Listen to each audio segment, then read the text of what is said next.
Hello, everyone. Welcome to the fourth full episode of the JJSports podcast. I'm Josh K, I'm Joey B. and we are going to get right into it. So, the first topic, Joey, we'll start off with basketball as usual. We're going to go with a preview of the free agency coming up in the NBA. Just to recap, Lakers won the championship, I think, a little under 2 weeks ago. And that means right now, we kind of spoke about it together last week, but the potential free agent signings for certain teams. But let's dive into it more. Uh, who do you think? We only spoke about the Heat last time. What do you think is going around the NBA? Right. So I think last time we were a little bit specific about the Heat, but I think we should just take a deep dive. I found this list of top 33 agents, and I want to see if we agree, and maybe we can even predict for some of them where they can go. I think. Alrighty. Let's take a look here. Okay. So let's see. Number one, obviously, Anthony Davis. Yep. So I don't. What do you think? You think he's gonna stay? You think he's gonna leave? I think he'd like to stay. I mean, LeBron has another year or two left on that contract, and it seems like they found some nice chemistry. They won a title. I'm sure that it would be in his best interest to want to stay with LeBron, but I don't know what he's going to be asking for salary-wise and for how many years. So, I guess we'll let that play out. But I think that he'd be a good fit back in LA again. Yeah, but you have to wonder something. What's the line for players? Because I feel like most players in all sports are going to be like the goal is to win a championship, right? Correct. But he did that. So is that enough? I mean, most of these guys never satisfied with one, so Right, but how that'd be, many? that'd be my thought at least. If But he how has the many? opportunity How to many? stay Like with it, then I think he should. I know, but like the only other thing that should motivate you. There's three things that should motivate you in picking a team. The first, obviously, is can you win a championship, right? And then the second one is money. I think other teams would give AD more money, because he's already won the thing. And now the third thing is legacy, right? What's my legacy going to be? And I don't know, maybe AD's too young to think about a legacy, right? But like that's why people like KD and LeBron, like they left their teams because they're like, what's my legacy going to be? Because I've already won a championship. So I'm going to go somewhere else because maybe if I go somewhere else and I have success there, I will have a legacy and I will get money for it because of that legacy. Yada yada yada. So do you think that it's like do you think that's a factor here for Anthony Davis? I Money. mean, I think it's a factor, but like you said, he's young. Maybe he is a little too young to be thinking about his legacy. I don't know 100%, but I will say that I do think that just because he won a championship, right, and he might want to stay, I don't think that means LA is going to give him an insanely cheap contract or a lot less than what he might be looking for. I think that they'll be able to work something out, knowing the success they had with him. Like I know they're still paying LeBron a huge amount of money, but I mean, if they have an option to go for Davis, at a rate that kind of sticks with both of them in a way that Davis will be happy with the payday and the years, right? And the fact that they'll be a competitive team again, possibly championship caliber again, and the fact that he'll be making the amount of money he wanted on a contract, I don't see any reason he wouldn't want to take it with LA. Makes sense. Okay, but there's two quick questions about that. Number one, is he a snake if he leaves? Okay, and two, What? is he a snake if he leaves the Lakers, right? The team that helped him win a championship and stuff. Or is he not because, he got traded there, so he never necessarily said he wanted to go there per se. He didn't. Yeah, I'd have to lean more toward the side that he's not. I mean, like you said, he was traded. Look, if he found a home here, right? I'm sure a lot of fans think that because he helped solidify a big part of that team and brought home a championship, made an amazing duo with LeBron. Uh, obviously, I'm sure a lot of people would like to think he would like to stay there. And at the same time that he might be a snake or be considered a snake if he does leave. But at the same time, like he was traded, he didn't build his foundation. You're right, he didn't. I mean, at least I don't think I never heard that he specified specifically he wanted to be a Laker at any point in his career, especially with the times now of LeBron. I'm sure every player dreams of being able to play with that superstar, that talent who's the best in the generation like LeBron is now. And Davis, who, when he was growing up, went to he actually ran through basketball camps that LeBron used to run way back when Davis was much younger in his late high school days. And LeBron said, okay, he thanked him for the training and said, you'll get there one day. And little did he find out, he would literally be doing it with him. So obviously, everyone has that hope, but he never specified that. And I just don't think. Yeah, he doesn't owe him anything. I can't fault him if he wants a different team with potentially more money. And even if they're still a competitive team but not championship caliber, then fine. I'd make an argument maybe that'd be a better fit for him as well. Yeah, but he doesn't owe him anything. Does he? I don't think so. Whatever. I think we can move on here. Yeah. So Brandon Ingram, he is an RFA. He's had an all-star-like season. He was part of the AD trade, right? Probably the biggest piece, if not Lonzo. They're gonna resign him, right? They have to. Yeah, I mean, they're without AD obviously in the trade, and I don't know how likely it would be. I should have touched on this back, realizing Brandon Ingram was the second guy on this list, but realizing that AD might want to go back to play for New Orleans. But No. let's leave it out. And I'll say, yeah, I mean, I think that they should re-sign him. I called yes on AD coming back. There's no way. You don't think he will come back? No. I mean, I get it because now they have him and they have the team. They have the whole team and they have him. Right. Interesting. Yeah, but no, I don't think so. I think you go to a bigger market than New Orleans. Fred VanVleet, I think this is the first guy I can honestly say is going to switch teams. I think so. I think he will definitely go somewhere else. So I actually had a thought on where he actually will go. I want to see, though, where do you think he's going to end up, if anywhere? What do you Different than Toronto. What do you think?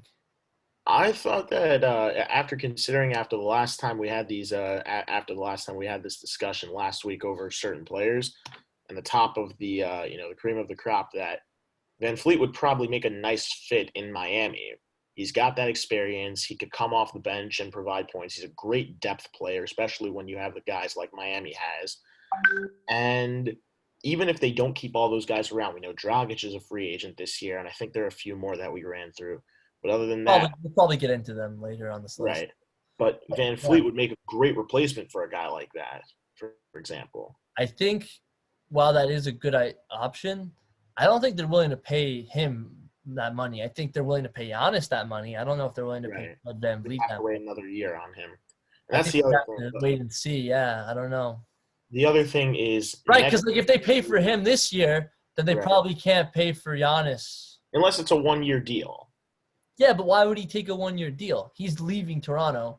That's on the highest value he's ever gonna get. Why would you take a prove-your deal? He's not like you're injured or anything.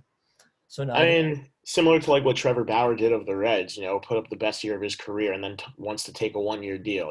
I know it's different sport, but still. He got traded there, so it's a little different. This Fred VanVleet's been homegrown in Toronto for years. Yeah, that's true. Fine, and I just want to point out that next year, you point out maybe they'll go for Giannis next year. That next year, Giannis is not the only name on the market, but LeBron's contract expires after this year. So those are going to be. But LeBron already said stuff. He's going to do a career in Hollywood, and that's why he chose LA. He already put a house there and stuff. He's already planning for them to draft Bronny in a year or two. I don't know. They have all these plans. I don't know. All right. Moving on. Yeah. Gordon Hayward. I don't know. I think he's gone, but not in a good way. I think he'll just some random team's gonna pick him up. Too many injuries for this guy. Yeah. I feel bad. I'm ready to going down.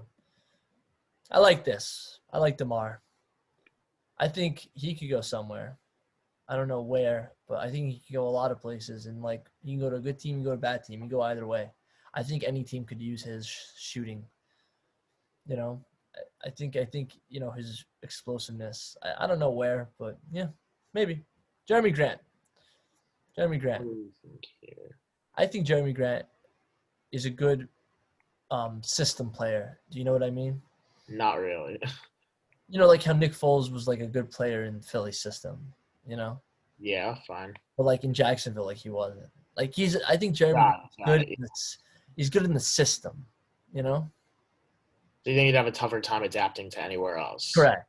I think he's been on that team enough with those guys. I don't think he would be like as good as on other teams. You know, I think on a great team he'd be overshadowed by other people, and on a worse team, he wouldn't. He would just be like he might be one of the best players, but it wouldn't go anywhere. So it would just be like a waste either way. So yeah, I think he should just stay put.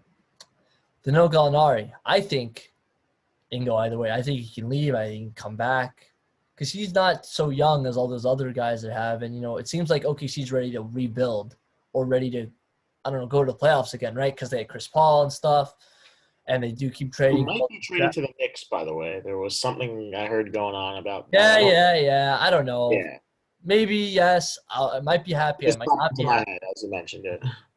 I don't know. I would be happy if we got him. I wouldn't be happy.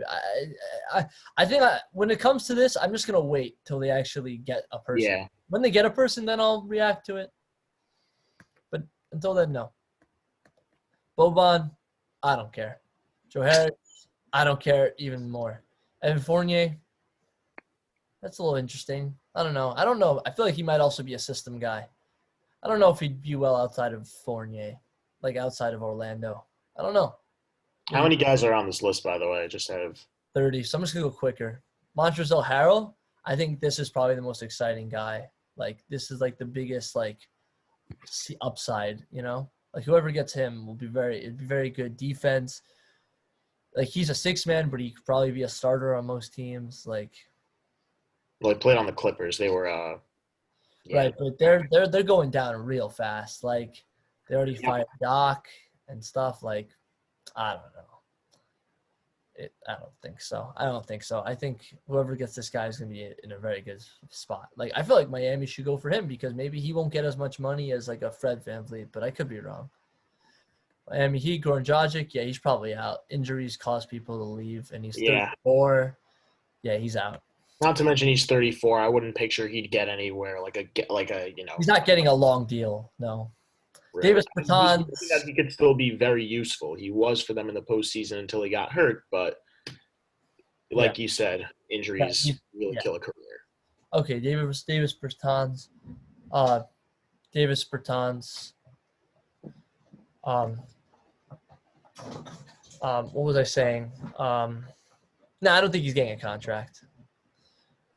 Marcus Morris, I think he will get a contract. I don't know who's going to pay him. Maybe he'll come back to the Knicks.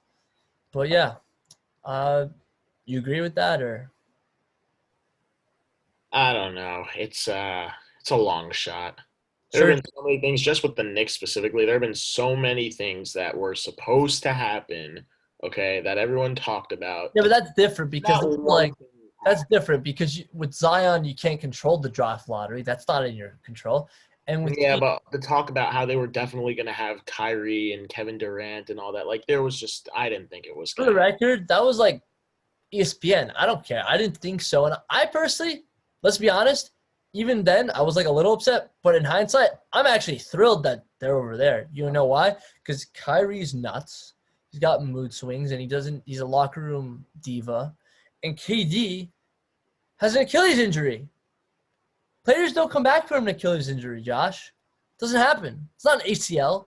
This is Achilles. You don't come back from that. You're never the same. Like, they might probably be an 8th, 7th seed, but they're not going anywhere. They don't have anything. They got injury and crazy people on their team, and they got they got a puppet as their coach. So, like, I don't know. I have no faith in them.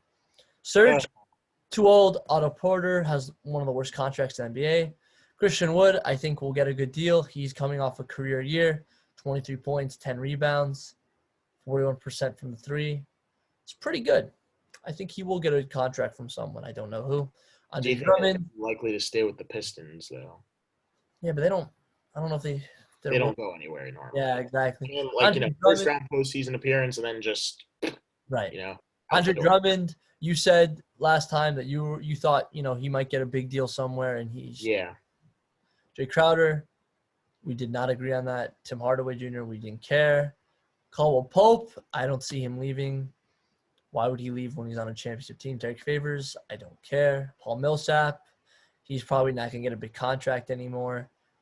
He's 35, and he has injuries, so he's not getting a contract. Jordan Clarkson, doubtful. Rondo, why would he leave? Saric. How old is Rondo these days? Also, obviously later in his career. Here, I'll He's old enough to be president. Really? Yeah, I think he's 36 to be president. I got you. I got you. Just so the Rondo is currently 34. 34. I was close. Sure. President, you have to be 35. It's a little bit younger than I expected. I thought he was in his late 30s also. But okay. Yeah, I don't know who's going to give him a contract, and I don't know why he would leave. I think Dario Saric, if he was unrestricted, would get the hell out of Phoenix. But he's not. So they're going to sign him because they need to. They can't afford to let him go. Yep. He's like their second best player on that team. So, yeah, I don't know why he'd leave. Hassan Whiteside, you talked about that you thought that he might go somewhere. You said he might go to Miami, right? And I said, no, they need I said last time maybe he would make a return to Miami. Not overconfident about it, but maybe he would. And I said that there's no way because they want to keep Dame Dollar happy. Marc Gasol, old. Nope.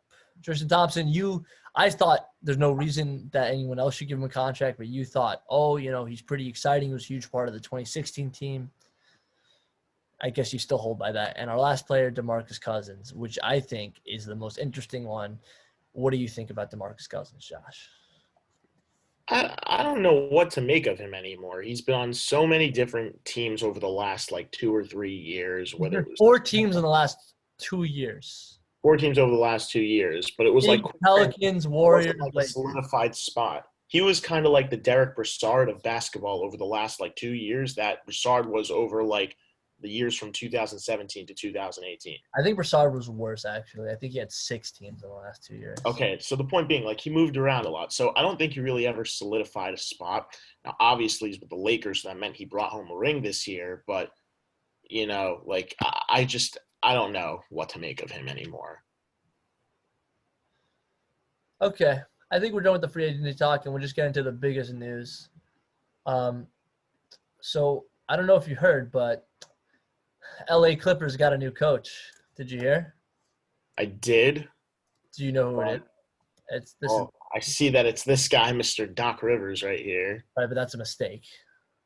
Because that's not true. Well, yeah. Well, it's actually. Also, why did they get rid of him? Or what happened? Probably just because they got sick of it. He couldn't pass the second round. But yeah, they got kind of like the Dave Roberts of basketball, but they actually did something about it. Yeah, LA fans were just get rid of this guy, Yeah. We'll get into baseball after this don't worry. LA, don't worry. LA viewers, we'll get to you too. But yeah, they got Tyronn Lue. What do you think about this? You think it's good? You think this is bad? Or what? I'm not going to deny the fact. I had no idea this was coming, and I have no idea on his background or anything. Well, I'll give you one background if you forgot. He was the coach of the Cavs when they won in 2016.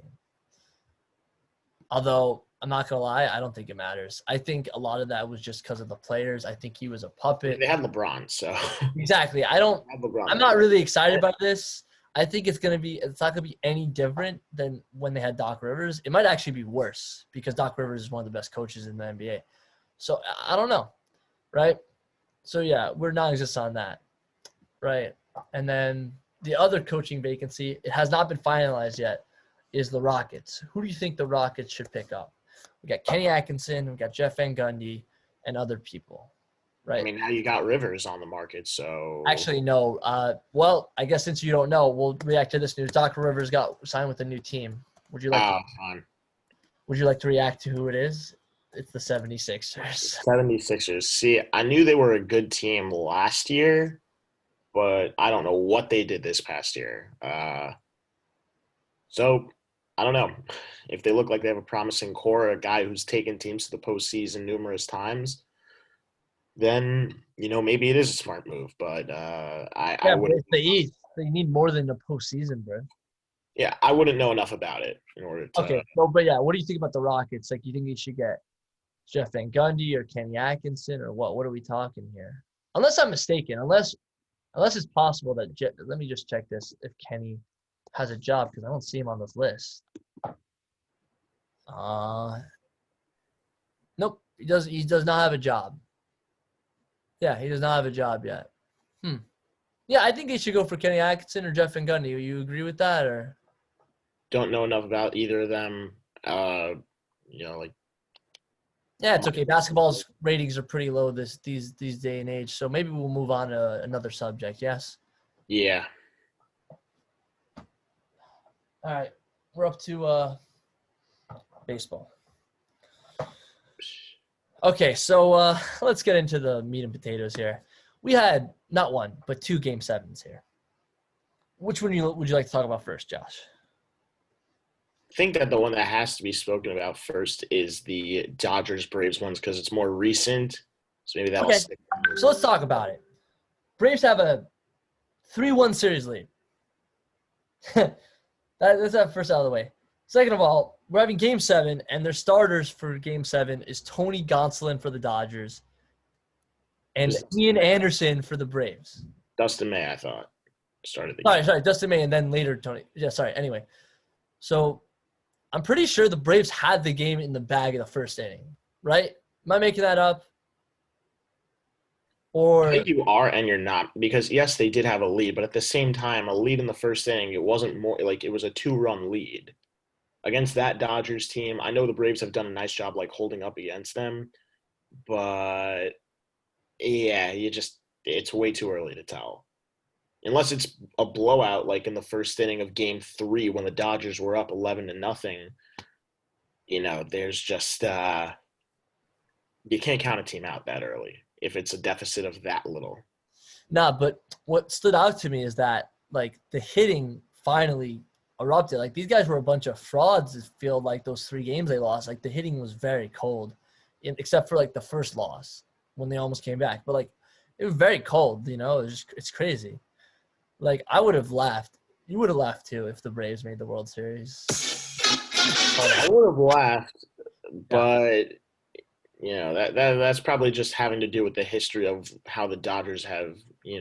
I thought Dave Roberts was going to choke. I really did. I mean, let's be honest.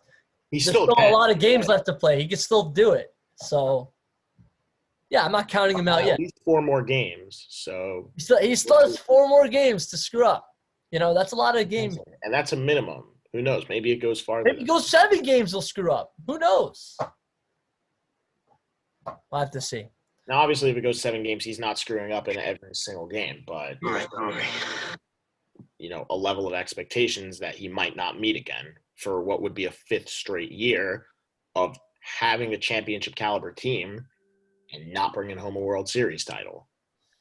I just laughed. It's like they'd be It's nothing to be concerned about. Obviously, like they've had all these chances, and I'm sure with this core they'll have plenty of chances in the future. But like, if in my opinion, if you're the Dodgers, you need to win a World Series. You need to win one now. This is your 3rd time there within the last 4 years, and in my opinion, while on paper it's probably the weakest of the 3 teams you're going to face, this is also the smartest of the 3 teams you're going to face. So we'll see. It's going to be interesting. Yeah, but we could admit, like for a 7-game series, it was kind of boring. Like there was no the games weren't really close. There were no like the only game that was really that close was game first. When they almost came back. Game 1 was close till the 9th. No, I'm saying Game 1, like they didn't they come back, like they almost came back and won the whole thing. No, that was game number 2. Whatever, but yeah, like Game 1 was the only really the competitive one. Game 2 was the only other one that was close. Like all the other games were like blowouts. Like the highlight of this freaking series was Will Smith pitching against. Game 6 was also a close game. I'm pretty sure it was like 3-1 in the end.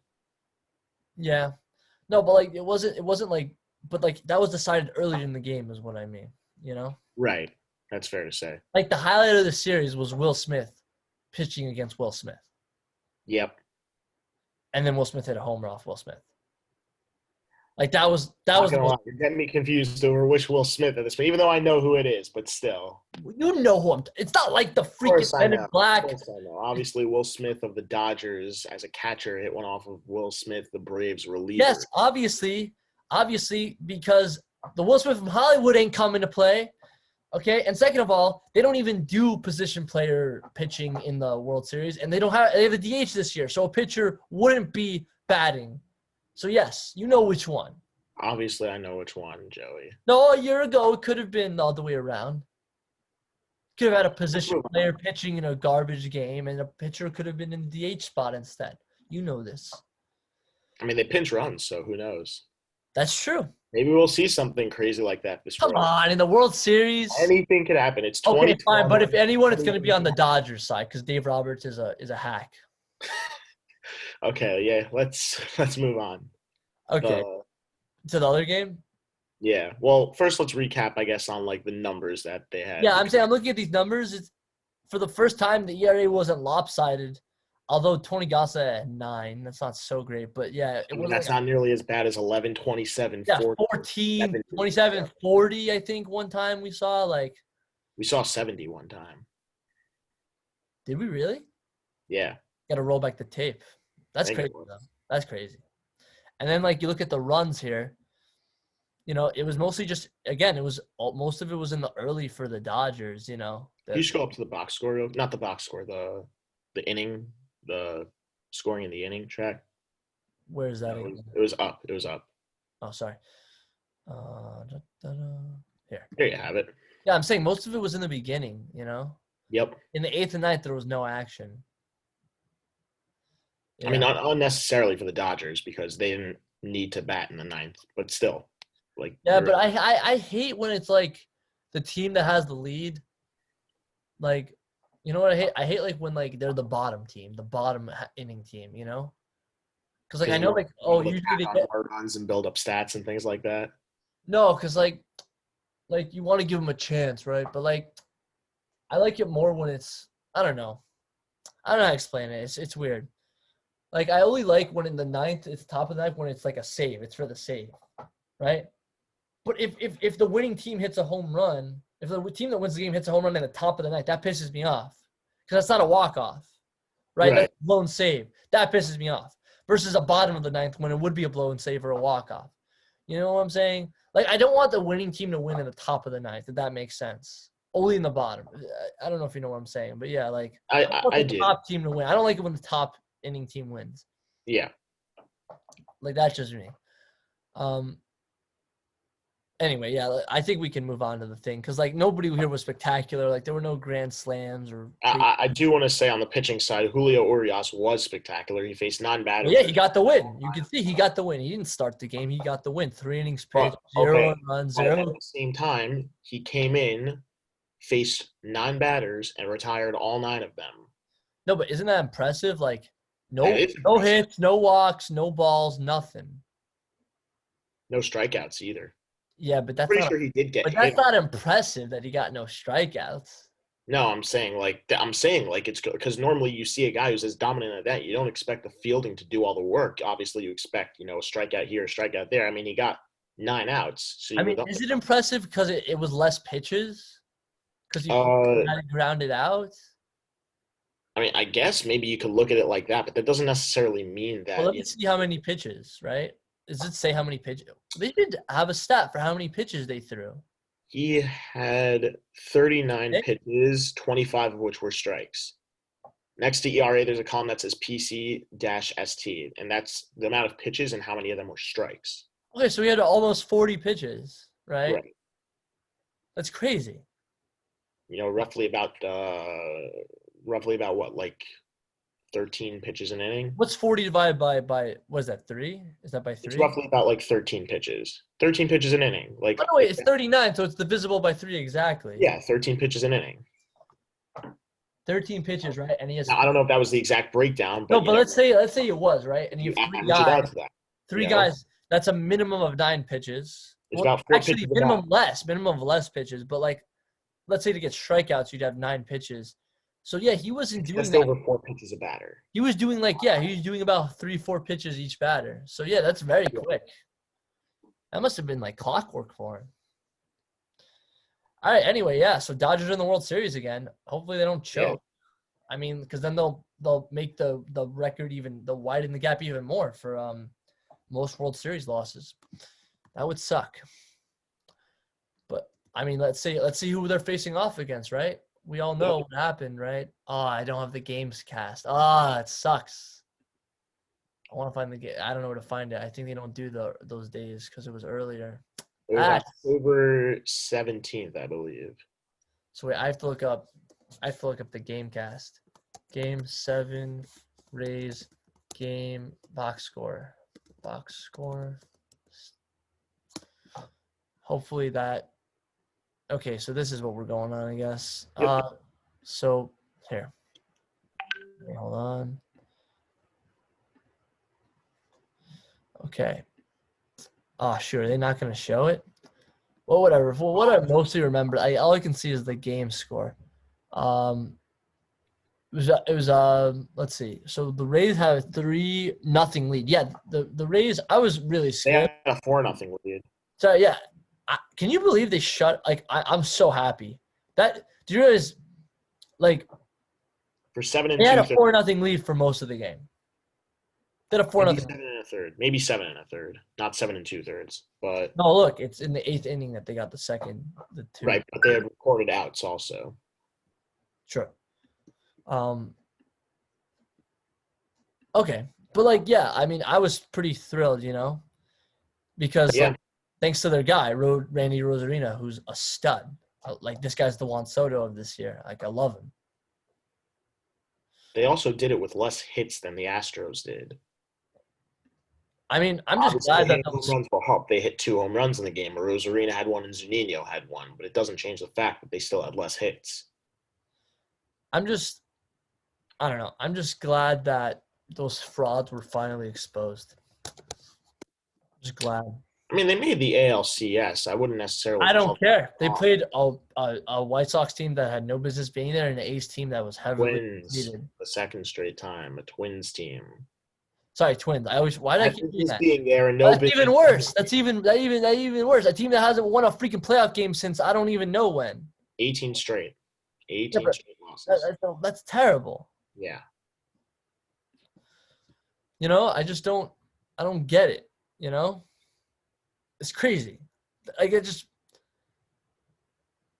Also, look at this play. Yeah, I have to. They hit off the base. Yeah, I have to give a lot of props though. Obviously, that play is. That's weird. I've never seen that. I can't say I've ever seen a ball hit that hard and ricochet off the base as sharply as it did there. Because I've seen it numerous times at first base. Right, it happens all the time. But yeah, but at third, someone as short as Altuve, he was to use his whole body, and could do something like that. Yeah. Probably. Okay. So regardless of that, I do wanna give a lot of credit though to the Rays for really they stopped the Astros cold. It was 3-0, and I honestly thought when the Astros won Game 3, the Astros might legitimately have a chance to pull this off, right? Copy the 2004 Red Sox and defy the numbers. The numbers were 38 times. Out of that 38, 37 times the team up 3-0 wins the series, right? The one exception was that. Okay, I got it. We all know this. That they were actually going to do it. And then, I really wasn't sure. I'm just until happy I saw come in for, and I thought, wow, if they do this, I legitimately thought if the Astros would have come back in the series, that they would have won the World Series. That's what was going through my head. Once it got to later in the game and it was 4-0 Tampa, even after Houston scored those 2 runs, and they got out of the jam, Pete Fairbanks got a big strikeout on Alex Bregman. I thought that the Rays had basically locked up the rest of the game because they went through the heart of the batting order. They faced Springer, Altuve, Bregman, Correa, Brantley, right? And then they needed 3 outs. They needed 3 outs after that at the back end of the lineup. So, Josh, why they got to that point where they got Fairbanks in. Because this guy who I'm showing you on the screen was playing lights out baseball. Charlie Morton. Holy crap. And I like more than just like the Rays as a team, because they did it again. They played the matchup so well. Is Kevin Cash went with his gut. Okay, he knew Morton Yeah, he was took him out. He took doing him well. out with 2 He outs. took him out because he thought, as well as he's doing, you know what, it's not worth it. Game 7 on the line. Normally, every manager's initial decision is to leave him in. It's one more out. He's been great. No risking here. Cash thought, even though it may benefit and he could save a pitcher down the stretch if they need it, that bullpen's been a huge piece of the Rays' success in this postseason and also during the regular season. Yeah, but it's not because of their But bullpen they got this far. It's because of their three-head now monster. that's true, but especially this postseason, like in the regular season, but especially this postseason, it's come into play even more that their bullpen has really been a major piece of their success. So, I'm happy that he made the choice. And Morton still had a great outing. He put what, like 5 1/3 innings on the books. Like that's great. 5 1/3 innings of shutout baseball. Right, but everyone's like, oh, he could have played 6. He could have played 7. Maybe 5 2/3. I don't know. Maybe he was 1 out away from it. But other than that, and to do it against his former team, and not Wow, just his that's former great. team, but a That year after he couldn't do it the year before, and at a bigger stage rather than the ALDS and the ALCS, right? Game 7 winner moves on to the Fall Classic. Like that felt like ultimate redemption for me when I saw him do it, at least in his shoes. honestly, I hope real soon that Greinke and Brantley just get out of there because they're the only pure people on that team. Springer. Springer's not pure. You crazy? Yeah. Okay. I'm not gonna. Whatever. It's not up for debate. You crazy? Those 4 guys, you know they're guilty, man. Come on. We know there are more people who are guilty other than Okay, but those 4 for sure. I'm saying Brantley's not and Greinke's not because they weren't there. Okay?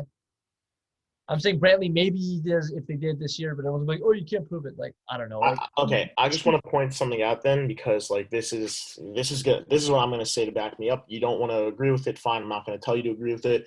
Yes, 2017 Springer was the World Series MVP, and I'll give you that. But if you look at his numbers, he was significantly better on the road in that series than he was at home. And we all know what happened when the Astros played at home. Okay. yeah, So but the come fact on. that his numbers were worse at home by a significant margin than they were on the road. Okay. I think he hit like 3 or 4 home runs on the road out of like 4 or 5 in the series. Okay. Like, and his average and the RBIs and the timing of his hits. Okay. The moments, his clutchness. Okay. That was a lot better on the road in that World Series than it was at home. Okay. That's my thought. You don't I want to get agree it. with I get it. I get it. But I'm not gonna argue with this with you because it's gonna take too much time. But I will just say this one thing: they're playing the Dodgers, man. Like this is the same team that lost Game 7 at home all by themselves. They didn't cheat that. They couldn't have cheated like this that way. It was at Dodger Stadium, Game 7. So exactly. I'm not impressed that he beat the Dodgers and stuff like that on the road, like in the post. I don't. That doesn't impress me I mean, because it it's was one Dodgers. game that It's they really not. crumbled in, though. It was really just that Game 7. Now, don't get me wrong; it was the biggest game of the whole series. It was the winner takes all game. It was the game. It was the It game. was the game, but he still performed before that at Dodger Stadium. He played No, 4 games there. it's the Dodgers. It's not impressive to me. It's not impressive to me. They blow games, the Dodgers. They haven't proven that they can. Until they win a World Series, they will not prove to me That that. was real. Okay, but that was really the first of what you knew they were going to be completely blowing it, though. No, but they did blow it. They blew They those games. did, but they hadn't. But it was only their second year with that core, and they did better than the year before. So it wasn't like they were choking it away as if people would say they are now. Okay, but hindsight, when you know that they cheated and when you know that the Dodgers are chokers, combining all of that, it's just not impressive. That's all I will say. Okay, And I looking think back on it, maybe now it's not, but in the moment it was. but I'm talking about now. Okay, fine. All right, I think we can move on. And before we go to the next sport, we should just do predictions, right? So I'm just gonna get the.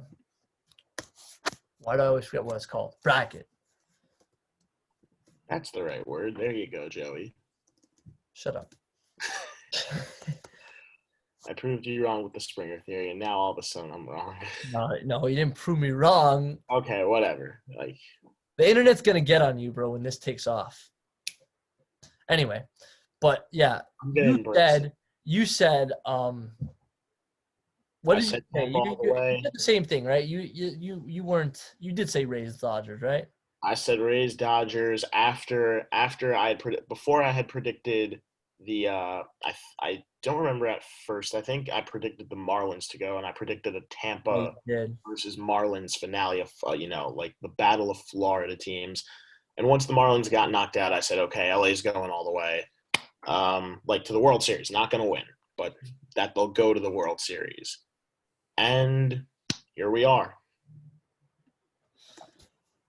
Okay, so what do you got? What do you what do you like with your matchup, huh? Like here Yeah. you have So Bell. right. So last series, I said I thought the Rays were last series, at least when both of them were in full swing, and the Rays were up 3-0 before we knew both of them were going to Game 7. I said the Rays were definitely going to beat the Astros, but I really didn't know for sure. Even though I predicted the Dodgers to come back in that series, and they did. Um, That's true. I Once didn't came back. give a number because no matter who they played, you're facing a team with much stronger offense than their pitching. So now that we have the matchup and we know it's LA, I'm gonna say the Rays win it in 6. And here's why. Really? LA, okay, they've got firepower, okay, both on the hitting side and on the pitching side. But there's a guy on LA, okay, whose name is Clayton Kershaw, and his numbers in the postseason are terrible. If you compare his postseason numbers to his regular season numbers, he is terrible. He's horrendous. You don't want him on your team. He would be cut on most teams. His numbers in the postseason, okay, just to give you measure, okay, an 11-12 record with a 4.31 ERA, okay? And more than just the fact he's 11-12, so 12 losses, which are already more than the amount of wins he has, it's the timing and how he blew those losses. How he acquired them. It's not like they were just full games. They brought him in, right, in situations where he needed 2 outs, right, or 3 outs, or maybe 2 innings work, right? For example, last year, Game 5 against the Nationals, he needed 6 outs. He couldn't get 2 before he gave up back-to-back home runs, and the game was tied like that. So combine that regular pitching, which he's put out gems also, don't get me wrong, but as much as I want to believe and I want to see him break, that jinx that everyone likes to put on him and that has shown, I just can't see it happening against the team that plays the smartest matchups in baseball. It's just like this is the worst year for him to get this matchup in a third year to try and break that streak that he's on. Yeah, I agree. I mean, I actually think I disagree with you. I think if I don't think the Astros were a good enough team. Like, I think even if they made the World Series, I think they still were going to lose to the Dodgers because the Dodgers have the offense, right? I know the Astros do, but I feel like the Dodgers offense, it would just be an offensive game because the pitching is not really put into question here. I think it would just be who has better offense, and I think the Dodgers just have a better offense, right? But I think this matchup's better because you have a much more balanced thing here. You have elite pitching with a solid lineup versus an amazing lineup with pretty good pitching. Like the only elite. Nowhere near as strong as it was last year, though. Ryu is a big loss, and Kershaw No, on the that's what I'm playoff. saying. Solid, not elite. It would have been elite last year when they had Buehler and they had Ryu and they could rely on Kershaw as their 3. But now it's really just Buehler, right? Because you can't rely on Kershaw. It's too much pressure. May's too young. Urias hasn't proven anything. Urias, in my opinion, has. I think the bullpen is stronger The this year. bullpen, I'm saying as a starter. Sorry, not Yeah. sorry. Bruzdar. I don't like these guys are like whatever, there's nothing special here. Like I don't think like Jansen's done, I think. I don't know. Like I don't know what happened to him. I actually disagree with you. I don't think it's gonna be in 6 games. I think it's gonna be in 7 games. But I think the Rays are still gonna win. Only because you saw in this last playoff series, Dodgers can have their backs against the wall and like put up a good fight. I think they're gonna put up a good fight, but they're still gonna lose. Because I think at that point, all their pitching is going to be depleted because they're going to have to use it all on those elimination games, game 5 or game 6, whichever one's going to be the elimination game, they're going to put everything they have into it, and they're going to win the game, and it's going to be for nothing. See, that's why I'm saying 6, because I think that, as you mentioned, Bueller, right? Bueller's the ace of that staff right now. Amazing. He's a lights out. He's a lights out. Like, don't get me wrong, Kershaw's still great, but I feel like that's the turn that's being taken right now. He's great, but he's not used properly. He should be playing less innings than he's supposed to. Like, maybe. Look, now, don't get me wrong, 3 Cy Youngs, multiple World Series appearances, multiple NLCS appearances, multiple playoff appearances, Cy Youngs, all of that stuff. Yeah, he's got it. But World Series is not just because of you. You don't just go to you. I'm saying that's what Bueller has performed so well in the postseason throughout the 3 years he's been here. Okay, well, this being his 3rd year. Okay, they're not going to lose with Bueller. It's just not going to happen. I just don't think, like, it happened in game 1 against the Braves, but that wasn't necessarily Bueller. That was because it was late in the game in the bullpen. Like, that was the bullpen in game number 1 against the Braves. Other than that, Bueller gave him a great start in his elimination game, right, later in that series. And on top of that, so you mentioned they're going to be backs against the wall, being able to put up a fight. But that's what I think. I think they'll be out of it a lot. I think that, honestly, the Rays could be up 3-0 in this series as well. And maybe they'll give the Dodgers 2 games. Now, if they they'll give the Dodgers 2 games, right? So they'll win games 4 and 5. But I think at that point, Bueller's going to have to be used in one of them. And I just don't think that, maybe they won't roll with Kershaw. Maybe they'll roll with someone else, right? Or maybe they'll use like an opener, right, to see if they can buy some time. And then maybe, like, game 6, they'll think, okay, like, Kershaw, this is your chance to get us out of it, and then it just doesn't happen. Like, that's what I think. Because even only, like, 3 starters for the Rays who are all lights out, Glasnow, Snell, Morton. Okay, I said it last time that I thought this year specifically they were 3 of the top 10 AL starters, okay? But even so, their opener technique of Ryan Yarbrough, who they brought in, or Pete Fairbanks, right? Or Ryan Thompson also. Like, they've all come out and put in great efforts, like, even in games that they have to use an opener, right, that they basically only use the bullpen. And even so, guys like they've pitched in the bullpen who are normally in the rotation starting, like Glasnow, who's come in and done some bullpen work also. They've been great. I think that this Dodgers team is just not going to have an easy time, mostly because of the matchups and the way the Rays play baseball from a fundamental and, a strategical standpoint, rather than just, like, letting their players do the job like LA likes to have their players do. I just don't think the Dodgers could overcome it. All right, so we're in agreement. Yep. Rays going to win. I'm going to say it's in 7. You can say it's in 6. Yep. I think we've said enough on baseball. Yeah. Okay, so let's move on. We're talking about football now. So, did you watch any games? Because I want to talk about 3 games in particular. 3 games in particular. So I did watch. So tell me which 3, and I'll tell you if they match up with mine. Okay. I'm going to start with the Packers-Bucks. Yes! That was the biggest I think that was the biggest shock of the regular season. Yes.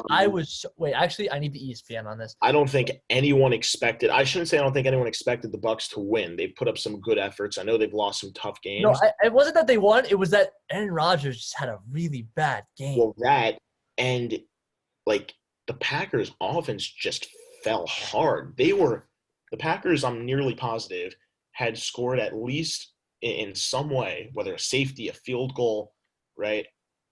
Obviously touchdown's the last thing, but, like, even just a safety or a field goal, have scored at least once in every quarter coming into this game, okay? And they scored in the first quarter, and then they got blanked.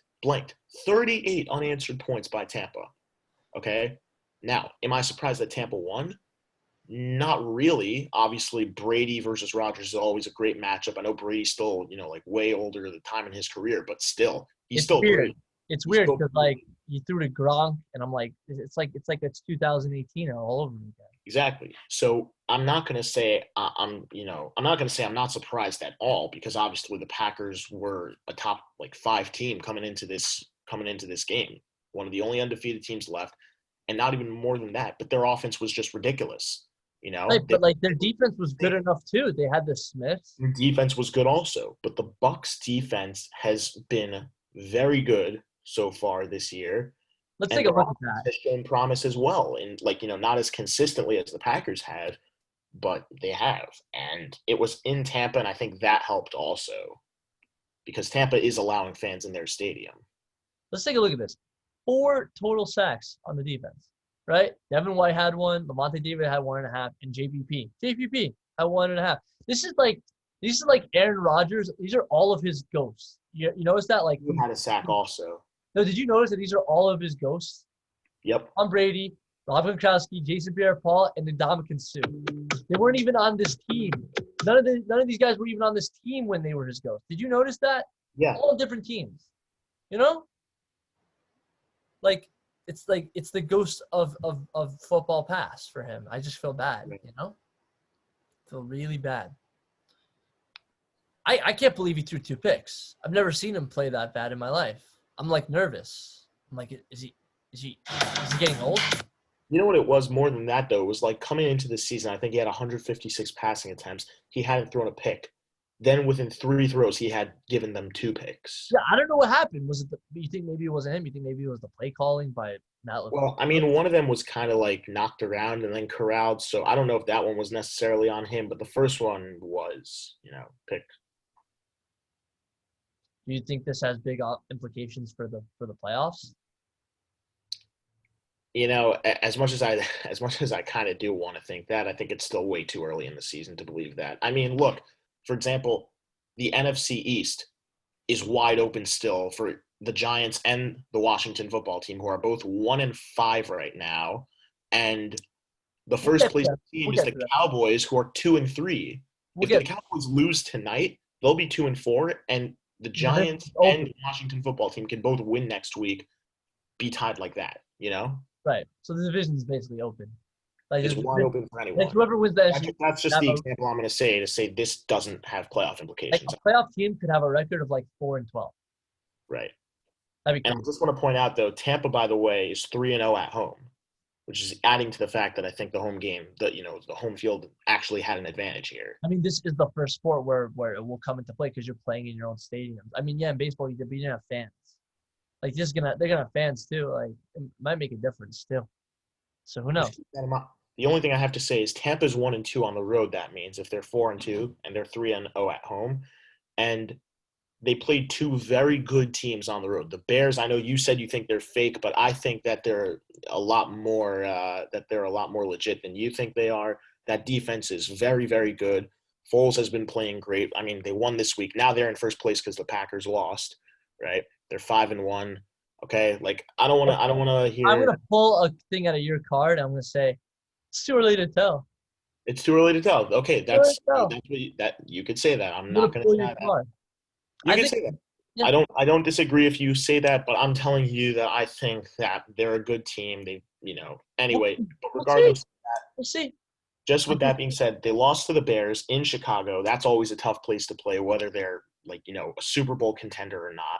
And they also lost in New Orleans. New Orleans is also a top gun. Now, they might not be playing like it, but we know that team has the potential to do big, big things. The one game they won on the road was against the Chargers. And the Chargers are showing some promise, but just haven't really put it together so much this season. So I don't necessarily think that was a walk in the park, but I think it could have been a little bit harder for the Bucs also. So I think their weakness is clearly on the road. I agree. Their weakness is very on the road. I mean, home field advantages are one of the biggest things in football. Even with this pandemic going around, they're showing, they're. Yeah, I mean, it's pretty good. Pretty good. What do you think? I think we should go to the. What was the other game you saw? So another game I was thinking of was the Rams 49ers game last night, because that was not as close, toward the beginning as it actually ended up being in the end. I actually didn't watch that one. Oh, you didn't watch that game? I actually wanted to talk about a different game, but if you want to talk about that one, we'll talk about that one. Let's see if I could guess this third game you were thinking of then. Well, this is the second game because this is the second. Well, no, my. Okay, what's the other game? Yeah, tell me. Washington, New York. Obviously, right. But what I want to talk about is another tank bowl. I think I know which one it's going to be, though. Tell me which one. Now, I want to hear it first, and I'll tell you if it was what I was thinking. Tank bowl. Dun, dun, dun, dun, dun, dun. It is your Dolphins versus the butt fumble. Thank you. That's what I was thinking, and the reason I'm not like so ecstatic about getting that right is because I don't want to even talk about it so much. I just want you to look at the score. On paper, okay, I didn't follow that game yesterday. I mean, I knew the Dolphins were up by like 21 at one point, like I think going into the second half. Yeah, that's what it says. They were up 21-0. But I didn't know they got a shutout. This right here makes me believe. Okay, and all of the viewers, you're hearing it right now. This makes me believe if I had doubted the Jets going 16 earlier, that it's happening. Like you're hearing it here. If I make that call, great. If I look like an idiot, I really don't care because they're not going anywhere this year. This is a game they're supposed to win. Going 0-16 would just be the icing on the cake, okay, for everything I've predicted about the Jets this year, which I haven't shared. I haven't shared that on this podcast, but I didn't think they were going anywhere. A lot of my friends who are Jets fans have been telling me, just let that team get some offense. They'll be great. That defense is great. Yeah, well, the defense couldn't even hold the Dolphins to less than 21 points in the first half. Okay, you gave up 3 in the second half. Great. You didn't score a single point all game. Okay, I could care less. The Jets are going 0-16. You're hearing it here. Like that's all I've got. And Tua, you freaking got outplayed by Tua, who's not injured. Yep, that too. Oh, and I just want to point out, okay, that you said it, okay? You said the tank bowl, as much as the Dolphins probably do stink, right? Yeah. On paper, they haven't been, like, so incredibly bad. Like, I mean, they're in second place in that division right now. Yeah, but that's a division with the Patriots, like how they are now. Well, but the Bills are a powerhouse now. True. Patriots are not dead out of the water yet. But I'm saying for the moment being, yes, it's too early. But the Dolphins are 3-3. And it's not even like they're just 3-3. Like they've had some impressive wins. Like they just shut out the Jets. I know it's the Jets, but still shutting out a team is never easy. And they also beat the 49ers. And I know the Niners were a little bit shaky, but getting Garoppolo back, and Garoppolo played also last week in San Francisco, where they're very strong at home. Like, that didn't seem like a fluke either. Like, I was on that game. It looked like a very, very contested. Like, the Dolphins had control of it. It didn't look. Gotta give them credit, right? The Niners just like crumbled. You know. Gotta give them credit. Brian Flores knows how to coach a defense. You know? Yeah. Plus, it doesn't hurt that they had amazing free agency, getting Byron Jones, Kyle Van Noy, yada yada yada. You know, like it doesn't hurt.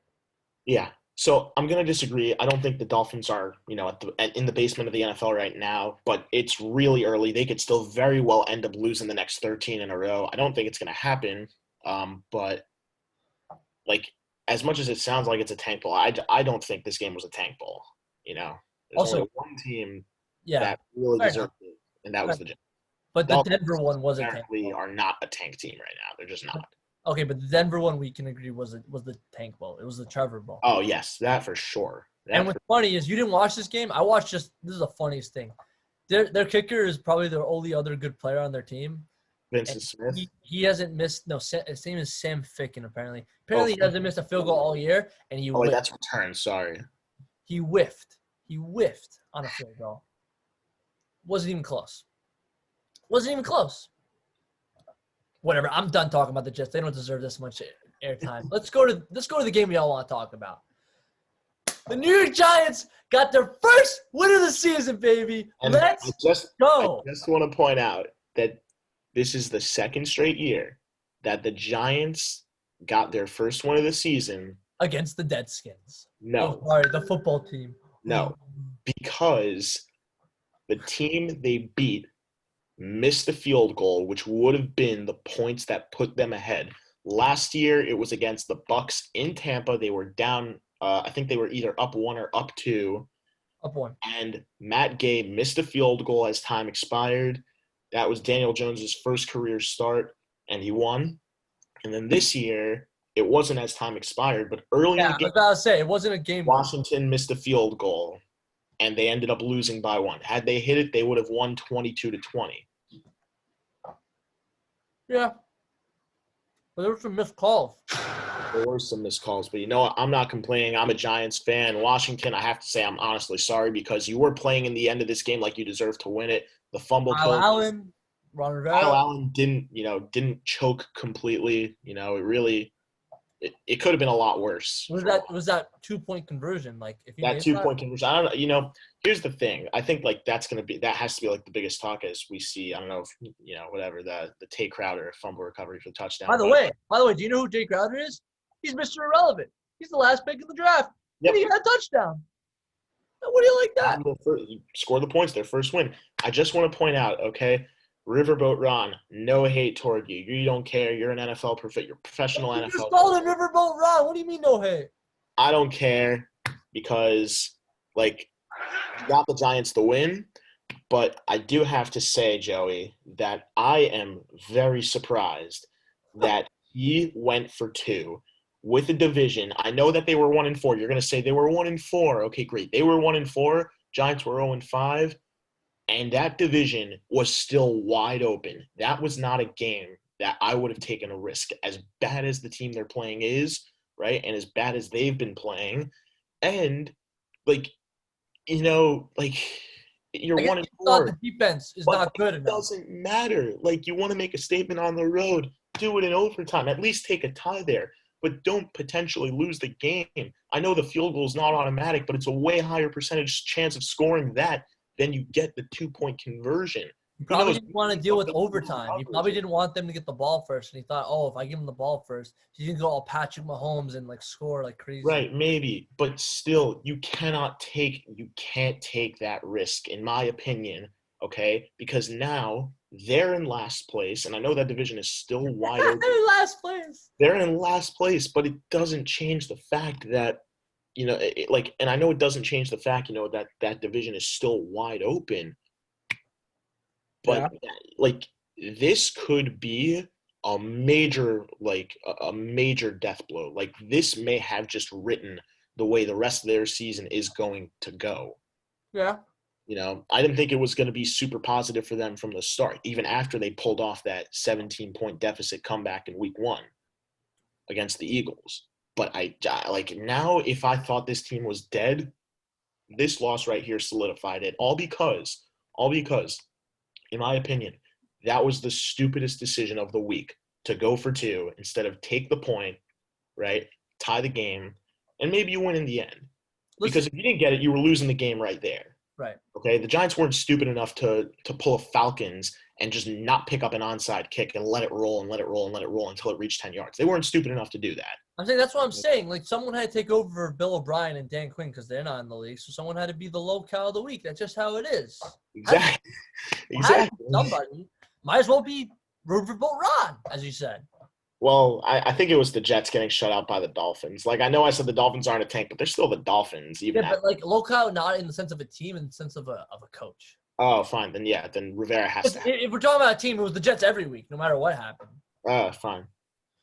But it's just funny because there's this one play where Daniel Jones, he's running a fake play, and even the camera missed him. I don't know if you saw. Yeah, that was good. You know what? I just want to say, I said they're lined up in read option formation, so it wasn't 100% they were going to run it, but I thought they should do it. It's been effective for them, and I said, I'll bet you they run a read option. I remember I was watching the game with my dad. I said, watch how they run. He said, okay, fine.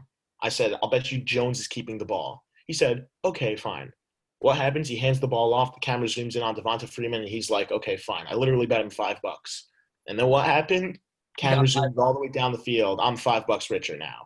Just want to point that out. You should have bet more money. I mean, but whatever. It's okay. Next week. I don't want to smite, That's true. I mean, if you didn't want to smite, you shouldn't have bet your father $5. It wasn't worth it in the end. That's true. You got the W. I did. I mean, I don't know. I just like having a special teams guy. I feel like special team guys know how to do trick plays a lot more than other coordinators. I like last week. Yeah. If they didn't mess up that play, you remember that fake play with the punter? He threw a dart to Ingram. If they make that play, I'm just like, oh my god, this team knows how to do fake plays. Yeah. They ran a few. They ran a few this past week. I remember there was a play where Evan Ingram took an inside handoff and then threw it across to what's his name? I don't remember. Some other. They did I don't know what it's called, but he went this way and he gave it off to someone that went the other way. Yeah, who Yeah, was that was gonna great. go That was the other. good. I think it was Darius Slayton. It was Sladen. It was Sladen. Yeah. By the way, can we just admit, like, can we just talk about how amazing Sladen is? Like, who thought that this guy was gonna like be so good this year? Like, he's coming out of nowhere. I didn't even know we had him till last year.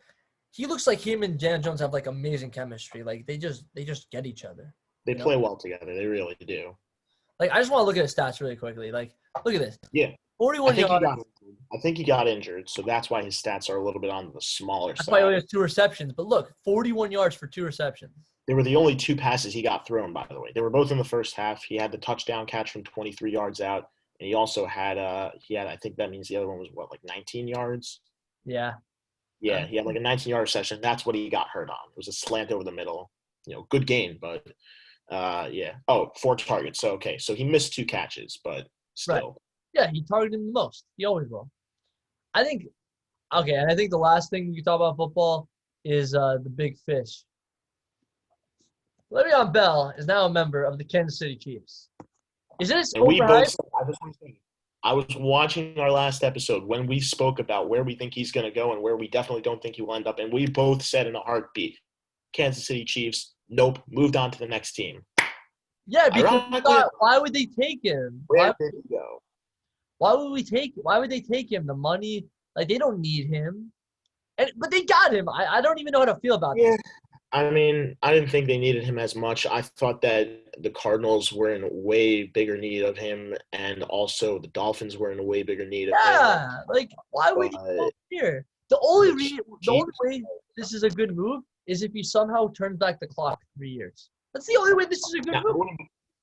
Would you be surprised to see if that happens, though? Because I would. The only reason I would be surprised to see that happens is because he's not with the Jets, right? That's the only way it will make sense to me. I'm like, oh my God, he's not under Adam Gase's hold. Well, I'll do you one better. More than just he's not with the Jets, he's with a top 3 offense in the league, like he was. That makes holes for him all the time. Like, yeah, I wouldn't. If it happens, it wouldn't be crazy. But I don't think it wouldn't be crazy. I don't think it's gonna happen. I think whatever. Like, they're gonna like. Oh, we'll see. He's like an injury reserve. He's done a lot of crazy things in his career ever since that great year with Pittsburgh back that he capped off the end of the season, the 2017-2018 season. But since then, he took a year off for no reason. No, for money. He had a terrible first year with the Jets. He's been injured, right? And now, it's not his fault that he's gone. Like, it was a very stupid move by the Jets, but that's the reality is. And now he's with the Chiefs that he's not going to play the first week because of pandemic restrictions, saying that he needs to test negative, I think, at least for like 6 days and take a game off. The game, right? It's double precaution. And he might not even make a return. Like, what's ironic enough for me, though, is the most likely chance he's going to play, right? His first game with Kansas City is against the Jets. That's it. He's got his chance to rub it right back in their face and say, imagine he rushes for like 100 yards. Let me go. Like, that's it. Imagine he rushes. Imagine what it would be like if he does have a monster game against them. Yeah, and he like scores a touchdown like in their face. I would laugh. And is that game in Arrowhead or at MetLife Stadium? That's the other thing. I'm not sure. I mean, I think their Seahawks are also playing the Jets, but in the Seahawks. So, like, Jamal Adams, right? But it's not going to be as good because he's not going to be in MetLife. So, right. I don't know. I think we're done. You want to talk a little bit about the next sport, and we'll just close it out for a few minutes? Yeah. Let's wrap it up. All right, boys. Let's talk about my favorite sport, hockey. Move on to NHL. Not much going on. It's the off season. Most of the big free agents have gone on. But Joey, I don't know if you heard, right? And I think this is going to make you at least really a little sad. bit. Really sad. Yes, I heard. What? The doc. Well, not that. You didn't hear? Oh, no. Good. The doc is dead. He's not dead, but. Oh, he's done? Yeah. Mike Emmerich. Oh, my gosh. Wow. That's a lot. All of a sudden. I did not know this. I was so followed up in, like, free agency and trades and all that stuff that the last thing I paid attention to was, like, who would be calling games this year. I don't like the picture. It looks like he's at a funeral. Yeah, that one.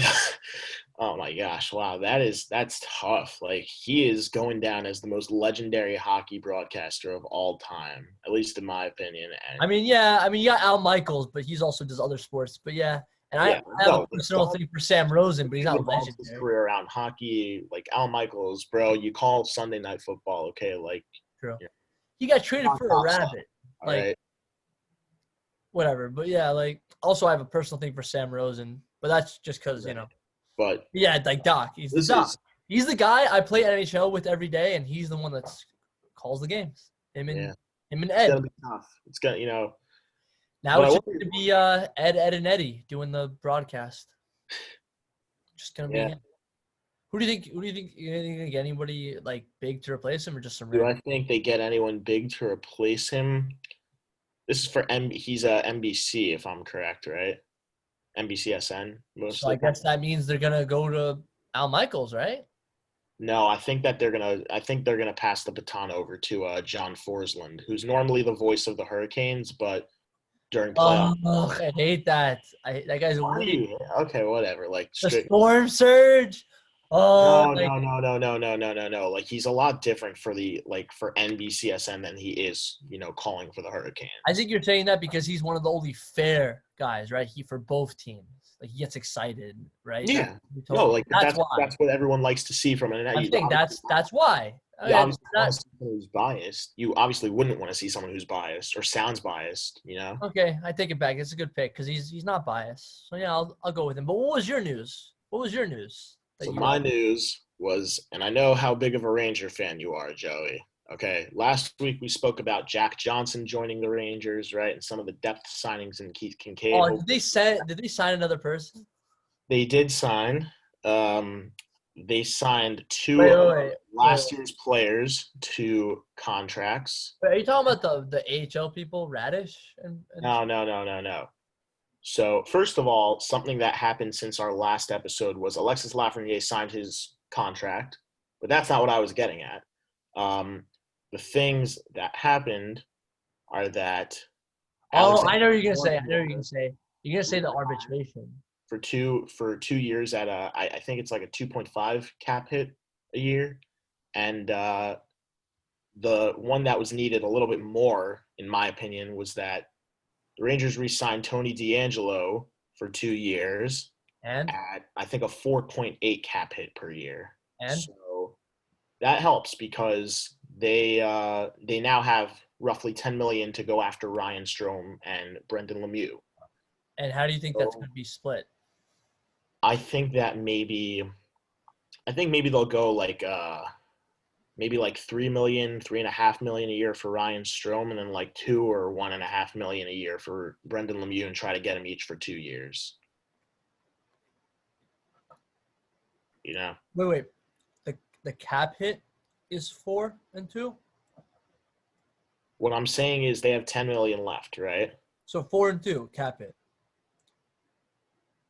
Yeah, pretty much. I think is that No, yeah. I'm asking what you said. So I'm saying they have 10 million left to spend, right? So they'll that would spend yeah. So that would leave them with $4 million in cap space, which I guess I if don't know. they signed Strome, if they signed Ryan Strome to 2 years at like 3 million each. And I guess in my eyes, I always wonder why do you leave cap space open? I guess the only real reason in my head that I can think of is for two reasons. Number one, if you're gonna buy out somebody like Brendan Smith, right? Right. Look, he has $4 million cap hit for this last year of his contract, and if you do a buyout, that means it's not gonna be all the money, but they're gonna have to at least $1 million, I think, are gonna be on the buyout books, right? So they're Right. gonna need that. And then two, if they trade for someone who has a higher value contract, they need to be able to afford him, right? Right. So they're gonna need to like have space for that. So yeah, that's very interesting. I just want to say though how I see right here in the middle, if you could scroll down a little bit. Yeah, sorry. So right over here from Capo Caco down to Ryan, not Ryan Strome, to Philip Di Giuseppe, Look at that. Look at all those spending entry less than level. $1 million on all those guys. And I just want to point out the guys on that list are Capo Caco, Lexi Lafreniere, who are their two biggest offensive prospects right now. Phil, Filipino, who kind of broke Gauthier. out last year. The best is still yet to come from him. Gautier, who's still a prospect. Howden, who has only gotten better. I know he's only played 2 years, but he's showing some promise early on. Kevin Rooney's going to be good, I think, for them. He's good on the penalty kill areas, and then also Colin Blackwell. I don't know much about him, but also a young player, and DiGiuseppe, who was a good depth piece for them last year. So yeah, and then Lemieux and Strome are restricted free agents right now, but I don't know if they have it up here. If you can scroll down, maybe they'll show the defensemen, I think. Yeah. Yeah. So Tony DeAngelo just signed a $4.8 million contract for the next 2 years. So he's getting a total of like $9.6 million. Mm-hmm. Which is So actually really low for him, really low. when does Mika Zibanejad's contract Good question. expire? Not for a while, actually. Look, 2023. 2021, 2022. That's like the last year he's going to 23. Well, 22. Sorry, 22. Yeah, you're right. Yeah. So maybe they'll want to if they're doing well, maybe they'll want to give him an extension this year. Right, but how much? I guess you want to wait because probably want to wait because if I don't think last year was a fluke in the end, but if he doesn't start as well as he ended up finishing this year, then maybe, like 5.35 million will be a good number for him because he's still a solid player. If they're only paying 5.35 million for him to be an elite center and play at the level he finished last year, then that's a great deal. That's like having, the Boston Bruins first line or the Colorado Avalanche's first line, Right, but I mean, if you think about it, technically our first line is actually very cheap. Like our actual first line, it's Kreider. Yeah, Kreider, Zibanejad, and Buchnevich. That's less than that's really cheap. Especially for you've got like 14 million and maybe like 15 million if you add up all the couple hundred thousands. Right. Yeah, I think it's 15 million on the dot. 6 plus 5, 11, 3. That's 14. Yeah, 15 plus, million. It's amazing. A little over 15. 15.15. That's what it is. Basically 15. And see, when you look at all the like the RFAs next year, all of them are like rookies. So they're not gonna like do arbitration. They're just gonna get a solid contract and just a UFA. But he's really cheap too. So he'll probably just do the same deal next year. Right. And Lafreniere has the only real problem is Buchnevich. Right. Like if this is last year. Right. So we have to figure out what to do. Because he can't be on the top two lines unless he proves it, right? Because tell me your top two lines, because this is what I think is gonna happen. Like I think we're gonna somehow have Lafreniere, Zibanejad, and Kreider's gonna move over to the right side. Like I don't know how, but he's probably going to. Like someone has to go there, and then on the second line we're gonna have Panarin and Strome with Kakko, right? But that leaves Buchnevich as the odd man out. Because I don't see him playing on the top two lines unless he absolutely wows me. So this is a big. I hear what you're saying, and I think that for chemistry purposes, that they'll keep it as Buchnevich, Kreider, and Zibanejad as it was last year. They produced very well, all of them together. So I wouldn't be surprised. Also, it doesn't mean Kreider's going to have to learn to play right wing. Right, he's very good at left. I don't think you should change him. He's a veteran leader on this team right now. I don't think that you should have to make him try to adjust, right? Because maybe that throws him off his game. I'm not saying I think it would be super hard for him to adjust. He's got a lot of experience or a lot more experience than most of the guys on this team, but still. And then you don't have to force Lafreniere to play left wing. You could have Kakko at right wing. And then you could have maybe you could have Panarin try to play center, who's done a little bit of that in his career also. I would actually think more realistically that Lafreniere should play. Put Lafreniere left wing and make Panarin right wing because he always glides to the right anyway. Right, and then who do you put at center then? Strome, because he has the chemistry. That's if they re-sign him. They're not 100% sure on what they're going to do with him yet. Well, then if they leave Strome, I would do it like this. I would make one of them play center on the second line. I don't know if Lafreniere. Probably want to go with Lafreniere then because obviously, let's say he could play amazing center. That's a steal because then you have Panarin, Lafreniere, Kakko, and that's a perfect line. But there's no way. I mean, I don't know why they don't go after somebody who's still available, like Mike Hoffman or a center like Ryan Nugent-Hopkins. I don't know why. Well, how much is Nugent-Hopkins asking for compared to Ryan Strome then? Because I would think he probably wants a lot more. Let's see. No, I gotta do Oilers. Oh wait, just go. Hold on. Go to the. Yeah, there you I'm go. saying, yeah, that's what I'm saying. Wow, so they have less than $1 million in cap space right Yeah, now. because they're screwed. They sign all these random people like Ennis Six and million. $6 million. oh damn, that would be more than That'd be way more than that'd be like 2 years of Strome for what he might have been yeah, asking. but isn't he better than Strome? Honestly, I don't know because he's young. I think Strome is also. I don't know how old Strome is compared to him, I can show you but that actually. Look, he's but 27 and Strome is 27. Strome is at the bottom. They're No, both 27. Okay, so it I doesn't make think that hmm. I think that Nugent Hopkins is better, but I think I think you can't throw away that chemistry with Strome and Panarin and try to combine it with Nugent Hopkins and Panarin. That's just me though. Hmm. I feel like they built chemistry already. Like if you have an opportunity to go after him and he'd be cheaper than a guy you might want to look at, it just doesn't make sense not to go after him.